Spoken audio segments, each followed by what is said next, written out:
आज के इस क्लास के अंतर्गत कक्षा 10वीं विषय हिंदी का एक इम्पोर्टेंट क्वेश्चन हम इस क्लास में कंप्लीट करेंगे। आसान और सरल भाषा में आपको यहाँ पे इस प्रश्न का आंसर मैं बताने वाली हूँ, तो वीडियो आप पूरा लास्ट तक देखें और एक एक करके हम पूरे इम्पोर्टेंट प्रश्न पढ़ रहे हैं, तो आपको भी अच्छे से साथ में कंप्लीट करते चलना है इनको। तो बिना किसी देरी के पहले हमारे प्रश्न को समझ लेते हैं। तो हमारा प्रश्न है, मिट्टी के गुणधर्म को आप किस तरह परिभाषित करेंगे? तो एक बार अच्छे से समझेंगे प्रश्न को कि जो मिट्टी होती है, जो मृदा होती है, उसमें जो गुणधर्म होते हैं उसके अगर हम उसको परिभाषित करेंगे तो किस तरह से करेंगे। तो इसका आंसर पहले पढ़ेंगे फिर समझेंगे। प्रत्येक मिट्टी खनिज तत्वों के कारण अलग अलग होती है। किसी मिट्टी में कोई फसल अच्छी होती है तो दूसरी मिट्टी में अन्य फसल अच्छी होती है। यह मिट्टी का गुणधर्म है कि वहाँ किस फसल के लिए अधिक उपयुक्त है। यानी कि देखिए, जो मिट्टी होती है, जो मृदा होती है, जैसे काली मिट्टी होती है, लाल मिट्टी होती है, भूरी मिट्टी होती है, इस तरह से मिट्टियाँ पाई जाती हैं। सभी मिट्टियों में क्या होते हैं? खनिज तत्व होते हैं। अलग अलग मिट्टियों में खनिज तत्व पाए जाते हैं।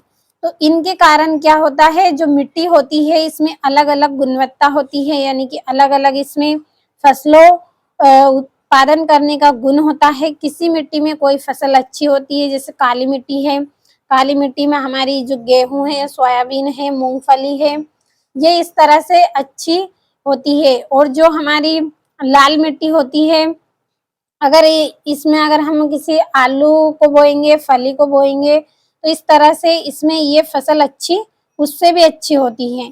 तो इस तरह की अलग अलग फसलों के लिए अलग अलग मिट्टी निर्धारित की गई है। अलग अलग मिट्टी होगी तो उसी के अनुसार अगर हम फसल को बोते हैं तो हमें और भी अच्छी फसल मिलती है। तो ये सब निर्भर करता है किस पर? मिट्टी के गुणधर्म पर, यानी कि जो हमारी मिट्टी है उसकी गुणवत्ता पर निर्भर करता है कि किस फसल के लिए कौन सी मिट्टी अच्छी है। तो इस तरह से फसल के लिए अधिक उपयुक्त होती है, यानी कि जिस तरह की मिट्टी है उसी तरह की फसल हमें उसमें उगानी चाहिए। तो ये सब मिट्टी के हमारे यहाँ पे गुणधर्म हैं जो हमें देखने को मिलेंगे।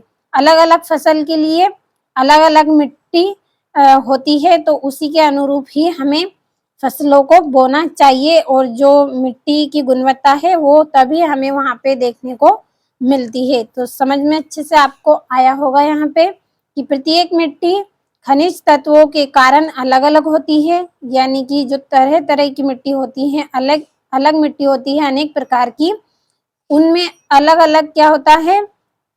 खनिज तत्व होते हैं उसमें। तो ये सब क्या है, किसी मिट्टी में कोई फसल अच्छी होती है, किसी में अच्छी फसल होती है, तो किसी मिट्टी में थोड़ी सी कम अच्छी फसल हमें मिलती है और दूसरी फसल अगर हम बोएंगे तो उसमें हमें और अच्छी फसल मिलती है। तो यह सब मिट्टी का गुणधर्म है।